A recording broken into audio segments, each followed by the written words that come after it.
Break के बाद स्वागत है आपका इंडिया 360 में और अब रुक करते हैं दूसरी अहम कवर स्टोरी का। सरकार ने सेमीकंडक्टर सेक्टर को मजबूत बनाने के लिए इंडिया सेमीकंडक्टर मिशन 2.0 को मंजूरी दे दी है। इस योजना के लिए 1,27,000 करोड़ रुपए का बजट तय किया गया है। इस योजना का मकसद देश में चिप मैन्युफैक्चरिंग के पूरे इकोसिस्टम को मजबूत करना है। सरकार अब केवल चिप फैक्ट्री ही नहीं बल्कि उनसे जुड़ी सप्लाई चेन को भी बढ़ावा देगी। इससे घरेलू और विदेशी निवेश को गति मिलने की उम्मीद है। सरकार ने 2021 में इंडिया सेमीकंडक्टर मिशन 1 शुरू किया था। इसके तहत अब 12 चिप प्लांट को मंजूरी मिल चुकी है। इनमें Micron, Tata electronics, Kaynes Semicon और सीजी सेमी जैसी कंपनियां शामिल हैं। कुछ प्लांट में प्रोडक्शन भी शुरू हो चुका है, जबकि गुजरात में टाटा का चिप फैब निर्माणाधीन है। सरकार का लक्ष्य 2029 तक भारत में घरेलू जरूरत की 70 से 75% चिप डिजाइन और मैन्युफैक्चरिंग कैपेसिटी डेवलप करना है। इसके बाद 2035 तक भारत को दुनिया के प्रमुख सेमीकंडक्टर देशों में शामिल करने की योजना है। सरकार का मानना है कि इससे इलेक्ट्रॉनिक मैन्युफैक्चरिंग, रोजगार और निर्यात को भी नई गति मिलेगी। 1,27,500 करोड़ रुपए का सेमीकॉन 2.0 आज माननीय प्रधानमंत्री जी ने अप्रूव किया।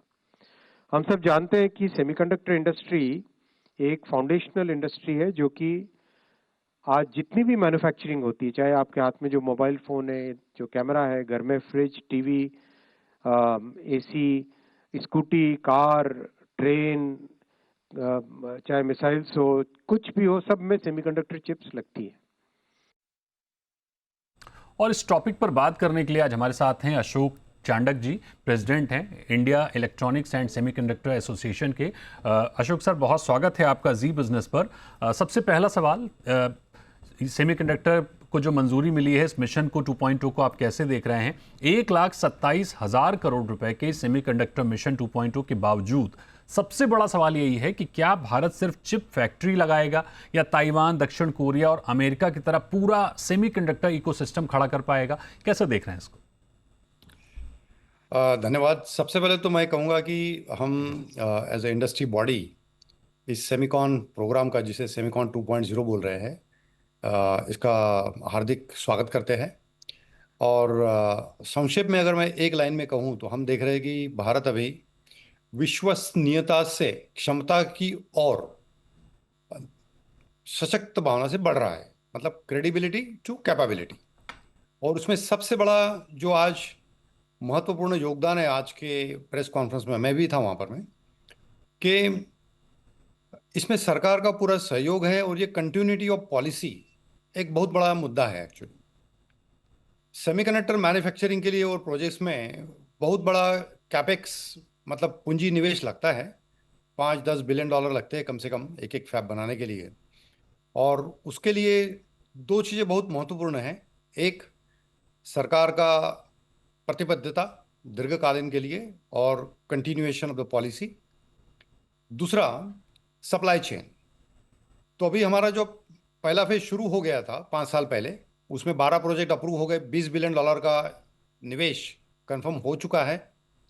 और उसके तहत 3 प्लांट तो ऑलरेडी ऑपरेशनल हो भी गए। तो हमारी क्रेडिबिलिटी बढ़ गई। अभी 5 साल पहले जो थी उससे आज हमारी क्रेडिबिलिटी बढ़ गई। दूसरी बात, अभी जो मैन्युफैक्चरिंग करना है, फैब्स जिसे हम फाउंड्री बोलते हैं, उसके लिए इकोसिस्टम खड़ा करना ज़रूरी है। और आज ये सेमीकॉन 2.0 से वो एक काम पूर्ण हो रहा है। तो ये पॉलिसी के तहत ना कि सिर्फ फैब, मतलब फाउंड्री वेफर मैन्युफैक्चरिंग प्लस जो असेंबली बोलते हैं OSAT, ATMP, वो होगा। बिल्कुल। बस इसके साथ साथ में भी डिज़ाइन को काफ़ी योगदान दिया जाएगा, सपोर्ट किया जाएगा डिज़ाइन इंडस्ट्री को। सो डिज़ाइन है, R&D है और स्किल डेवलपमेंट है।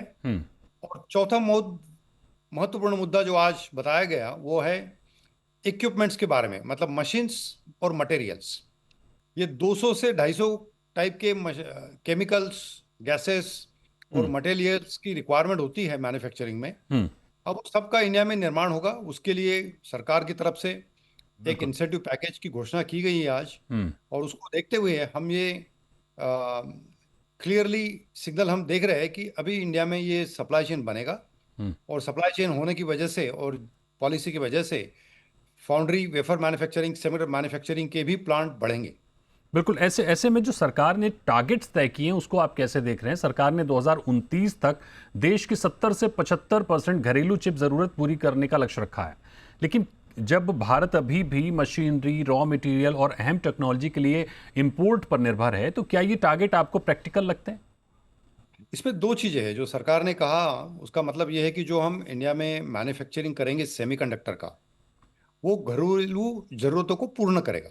हम्म। अभी 2030 का हमारा जो रिपोर्ट है उसके हिसाब से 2030 में $103 बिलियन का सेमीकंडक्टर का डिमांड बनेगा इंडिया में। और अगर हमें 60 से 65%, 70% अगर उसका फुलफिल करना है, मतलब हमें 60 से 70 बिलियन डॉलर का मैन्युफैक्चरिंग मिनिमम या उससे ज़्यादा करना पड़ेगा। और अभी जो हमारे प्लांट है उसमें जैसे 12 प्लांट अप्रूव हो गए, उसका जो कैपेसिटी है वो है करीबन 80 मिलियन पर डे के हिसाब से बनता है वो, मतलब 8 करोड़ पर डे चिप बनेगी उसकी, डिफरेंट टाइप्स की। और जो नया पॉलिसी भी अनाउंस हुआ है, इसका भी सरकार ने एक लक्ष्य रखा है, जिससे कि बोला जा रहा है कि अभी 4 लाख करोड़ का निवेश होना चाहिए इसमें, मतलब अबाउट 40 टू 50 बिलियन डॉलर का इन्वेस्टमेंट आना है अगले 5-6 सालों में। और ये इन्वेस्टमेंट आ गया तो जो मैन्युफैक्चरिंग का मुद्दा है, 60-70 बिलियन डॉलर इंडिया में मैन्युफैक्चरिंग करना, वो कोई दूर नहीं है। एक और इम्पॉर्टेंट सवाल सर आपसे बनता है, वो ये कि 12 प्रोजेक्ट मंजूर होने हैं और हजारों करोड़ के सरकारी मदद के बाद अब सवाल ये है कि सेमीकंडक्टर मिशन भारत को रोजगार, निर्यात और तकनीकी आत्मनिर्भरता में कितना आगे ले जाएगा, या फिर ये सिर्फ सब्सिडी आधारित निवेश तक सीमित रह जाएगा? नहीं, ये सब्सिडी आधारित निवेश नहीं है। आज का पॉलिसी अगर हम ध्यान से गौर से देखें तो इसमें जो इंसेंटिव है वो कम कर दिया गया है। जैसे पहले पॉलिसी में 50% का इंसेंटिव था, वो कम हो गया है। अभी कहाँ पर 40 हो गया और उस साइड में तो 30% हो गया है।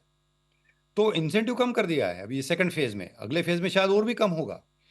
तो सिर्फ उसके भरोसे पर नहीं है। मैं एक बात आपको कहना चाहूँगा कि अभी अगर हम देखें आज की डेट में, तो वर्ल्ड वाइड सेमीकंडक्टर की डिमांड बहुत ज़्यादा बढ़ गई है। और इसमें विदेशों में काफ़ी इन्वेस्टमेंट हो रहा है। और एक रिपोर्ट हमने अभी पब्लिश किया था एज अ सेमी, 2 दिन पहले ही पब्लिश किया था, कि 2028 में $230 बिलियन के इक्विपमेंट बिकेंगे वर्ल्ड वाइड। मतलब ये सेमीकंडक्टर में इन्वेस्टमेंट तेजी से बढ़ रहा है और इंडिया में भी होगा, क्योंकि ये एक पॉजिटिव साइकिल शुरू हो चुका है। और हमारे लिए एक ये स्वीट स्पॉट है, क्योंकि अभी हमने जो निवेश कर दिया था वो सारे प्लांट ऑपरेशनल हो जाएंगे। उसका जो मैन्युफैक्चरिंग है वो पूरा सेल हो जाएगा, उसमें कोई कष्ट हमें दिखता नहीं है, डिफिकल्टी। बिल्कुल। नए प्लांट भी शुरू हो जाएंगे, तो वो डिफिकल्टी नहीं है। दूसरी बात, अभी हमें जो इक्विपमेंट इंपोर्ट करना है आपने बताया, वो होगा, आगे भी होगा, क्योंकि दुनिया में 5 से 7 ऐसी बड़ी बड़ी कंपनियां हैं जिनके पास में जो प्रिसीजन टेक्नोलॉजी है वो अवेलेबल है। लेकिन उनके जो प्रिसीजन टेक्नोलॉजी इक्विपमेंट बनते हैं उसके लिए भी सब सिस्टम, बिल्कुल, कोई सब मॉड्यूल और पार्ट्स जो है, कलपुर्जे जैसे कहते हैं जी, वो कई देशों से आते हैं और उसमें इंडिया भी एक भागीदार बनेगा। हमारा जो आज का पॉलिसी अनाउंसमेंट में 30% जो इंसेंटिव बता रहे हैं अभी बिल्कुल, इक्विपमेंट्स के लिए, वो उसी लिए है कि हम इक्विपमेंट पूरे ना बनाएं तो भी उसका कुछ कलपुर्जा हम बनाएंगे। बिल्कुल। उससे हमारा इंडस्ट्री भी विकसित होगा और हमारे पास टेक्नोलॉजी भी आगे बढ़ेगी, जिससे कि अगर जाहिर तौर पर बनेंगे। बिल्कुल सर, जाहिर तौर पर सेमीकंडक्टर मिशन 2.0 भारत के लिए सेमीकंडक्टर क्षेत्र में एक लंबी छलांग, एक बड़ी छलांग हो सकती है। 1,27,000 करोड़ का निवेश करेगी सरकार और जाहिर तौर पर एक पूरा इकोसिस्टम क्रिएट करने की कोशिश होगी कि जहां पर कोरिया, ताइवान और चीन जैसे देश सेमीकंडक्टर के क्षेत्र में अग्रणी हैं और उसी रेस में, उसी लाइन में हम भी आकर खड़े हों। प्रयास अच्छा है। अब इसके साथ में जो इकोसिस्टम है उसको तैयार करने के लिए जो तैयारियां हैं वो और मजबूत हों तो जल्दी ये मिशन पूरा हो। बहुत शुक्रिया करेंगे अशोक सर हमारे साथ जुड़ने के लिए, इस टॉपिक पर बात करने के लिए। Thank you so much sir.